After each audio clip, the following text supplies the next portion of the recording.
Although mammography and other early detection techniques are available, many women just don't take advantage of them, placing themselves at greater risk for a late diagnosis if they do have breast cancer. And the reason is often many women are confused by myths that exist about breast cancer. So, do you know myth from fact when it comes to breast cancer? Take our brief quiz. See what you know.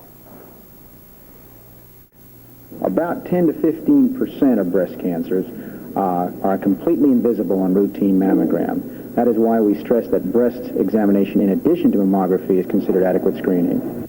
Now let's say that the unthinkable happens. Your mammogram reveals the presence of a lump in your breast, and doctors want to examine it further. What does that mean? Do you have cancer? Try this. Myth or fact? All breast lumps are cancerous. Is that myth or fact? What do you think? Well, fortunately, it's a myth. Far and away, the majority of lumps in the breast of women under 40 years old are benign. They're fibrocystic in nature, and they do not have cancer.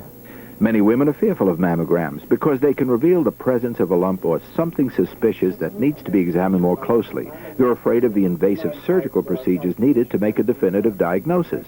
But are these tests needed? Myth or fact? Breast cancer can be diagnosed by fine needle biopsy rather than removing the lump in surgery. What do you think? If you said myth, you're wrong. If we see a patient in the office now with a breast lump, we can make the diagnosis within 10 minutes by having a trained pathologist put a very small needle into the lump and then look under the microscope to see the cells that are withdrawn. The diagnosis at New York University Hospital has been accurate in almost 100% of cases.